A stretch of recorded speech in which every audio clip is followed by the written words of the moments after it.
আল্লাহর সাথে শিরক করবে, কুফর করবে, আল্লাহর সাথে গাদ্দারি করবে, শিরক করবে, আল্লাহর সাথে শিরক করবে, কুফর করবে, শিরক এবং কুফর করবে।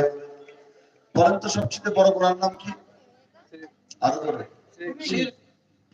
সবচেয়ে বড় গুনার নাম হচ্ছে শিরকি গুনাহ।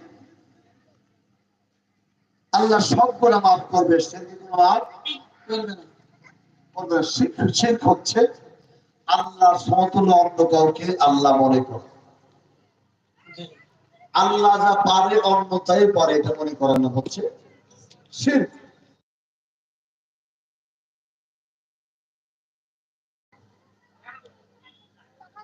আল্লাহ পাক বলেন ইন্নাল্লাহা লা ইয়াগফিরু আন ইউশরাকা বিহি ওয়া ইয়াগফিরু মা দুনা যালিকা লিমান ইয়াশা। আমি আল্লাহ সব গুনাহ মাফ করব, একটি গুনাহ মাফ করব। ইল্লাল্লাহ লা ইয়াগফিরু আন ইউশরাকা বিহি ওয়া ইয়াগফিরু মা দুনা যালিকা লিমান ইয়াশা।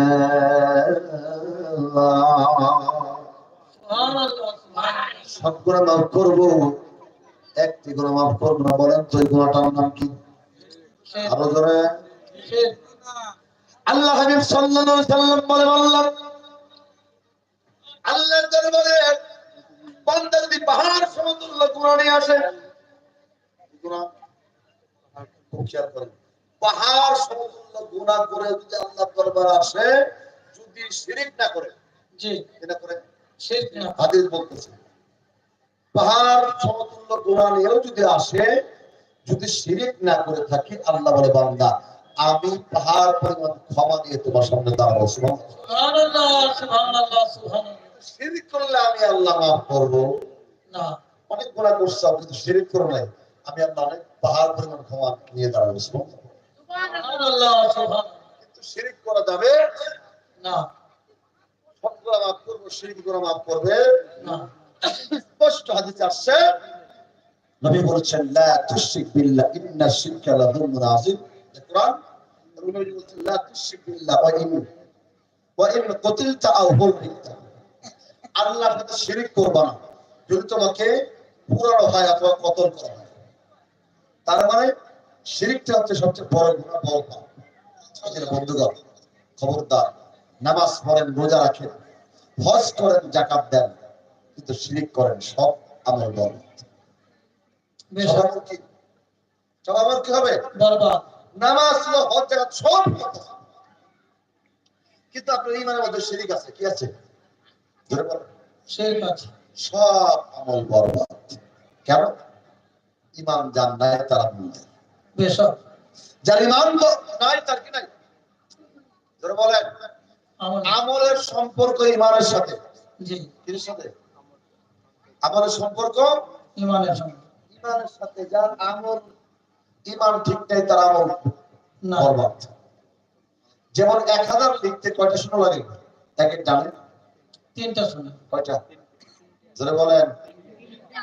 আচ্ছা বলেন তো, যদি একটা শূন্য কেটে দেন কত থাকে? 100 থাকে। কত থাকে? কত থাকে? 100। মাইনাস হচ্ছে কত? 900 টাকা নাই। একটা শূন্যের দাম কত? 900। কত? 900। আর একটা শূন্য কাটেন, কত থাকবে? 10। এই শূন্যের দামটা কত? 90।